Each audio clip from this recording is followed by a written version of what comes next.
welcome here to more Talk FCB and welcome back here to the channel, guys. Now, the season is underway again. There is going to be plenty coming up on the channel with the games really coming now very, very quickly, and a lot of them we're going to be having over the next few weeks and months. But in today's video, we are going to be talking in particular about the preparation and the training of this team under Koeman, with special emphasis there on Ousmane Dembele and whether or not he has a future as a starter in this team, and when can he force his way in? It's all discussed in today's video.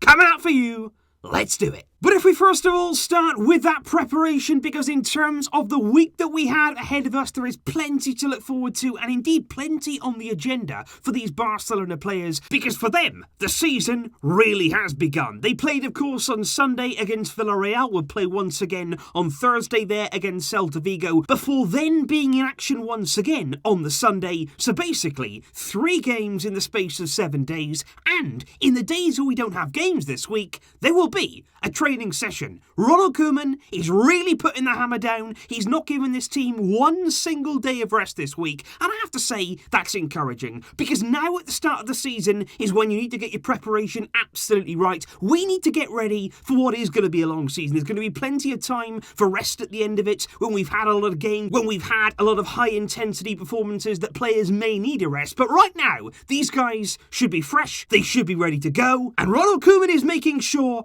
that we are going to be absolutely ready. And I do speak about fitness because I do want to answer here a very, very interesting question that was brought into me there, and thank you indeed, as always, guys, for your questions, because when it comes there to fitness and indeed maintaining a high level of intensity, it's a good question. Do you believe that after we score goals, we tend to relax a bit? Because we've seen this a lot in games. We score goals, but then we just stop. And I do think that is a fair opinion indeed of this team. We saw a very good example of it, of course, in that first game against Villarreal. It was a brilliant first half display, 4 goals in that first half, but in the second half there was a clear drop in intensity, and we clearly eased off in the next 45 minutes of the game. What I would say about that is, though, there's good and bad times where we can see that happen, because sometimes, just like on the game on Sunday, I would say, to be honest, it is acceptable to just drop off a little bit in your intensity, because against Villarreal we were brilliant in the first half. We came out of the blocks really quickly, which I liked. We scored 4 first half goals, and let's be honest, the game was over. Game was done, it was finished, we got the 3 points, we did what we needed to do, and let's not forget either, it was the very first game. So I can understand there the players in that second half taking the foot off the gas a little bit, not wanting to overexert themselves, not wanting to overdo it, but there's a time and a place for that. On Sunday, like I say, that was fine, but if you turn around in a different game, take it on Thursday there, away at Celta Vigo, say for instance we don't score in the first half, and in the second half there we go 2 goals up, then it's not okay. You can't take your foot off the pedal in those kind of moments, when the game is just about still alive, when 1 goal can get the opposition back in the game.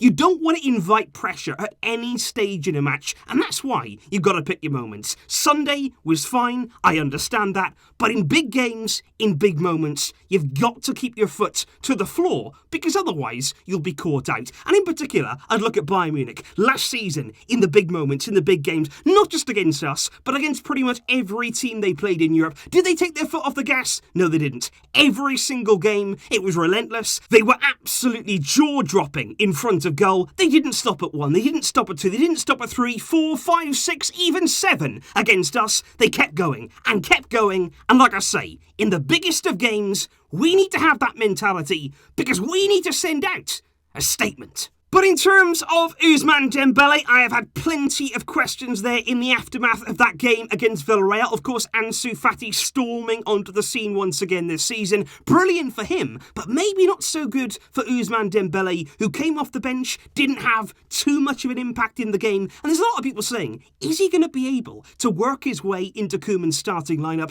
Is it going to happen? Now, there was rumours this week as well, which won't have helped Dembele, that he turned up to training 15 minutes late on Monday. Like I say, that's not exactly helpful. What I would say on that, though, is two things. Number one, it's not just Dembele who's ever turned up late. Players do frequently turn up late to training. These are footballers that we're talking about. It does happen. It can happen. But it seems like only with Dembele do the Spanish media want to bring it to our attention. What I would say also, though, is if you're Dembele right now, you should be doing everything, and I mean everything in your power to make sure you're perfect, to make sure that you are the model professional in the eyes there of Ronald Koeman, because right now, Ansu Fati, he is ahead of him. In the pecking order, he's now a first-team player, Ansu, scoring goals, he's ahead of Dembele, and rightly so. He's been brilliant given the opportunity, and you can't question that. What Dembele has to do is win that place back. What Dembele has to do now is take advantage of every spare minute that he has out on the field, much like when he came on against Villarreal. When you get those 20 minutes or so, you've got to show yourself, you've got to prove yourself, you've got to give the coach something to go away and say, you know what, he's now pushing, he's now banging on my door for the starting place. But what I would say about Dembele is we do need to have patience, and I know that sounds strange given the fact that he's been here for a long time. We have had patience with him during his injury problems, but what I noticed when he came on against Villarreal is that maybe he was holding a bit back. He wasn't really doing so many really high intensity sprints. He wasn't full out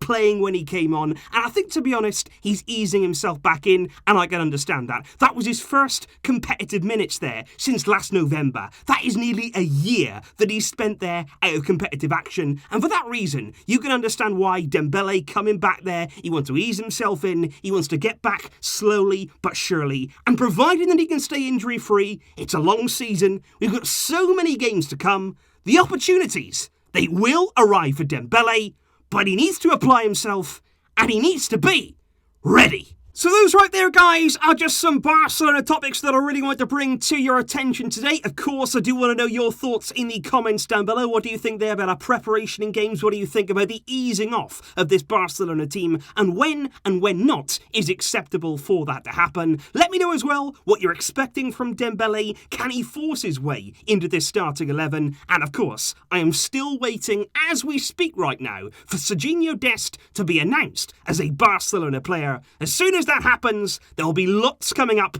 over on Talk FCB to celebrate that new signing. It should happen, and it should be happening very, very soon indeed. And I honestly cannot wait for that. Let me know those thoughts in the comments down below. I'll see you very soon, but until next time, as always, Visca El Barça.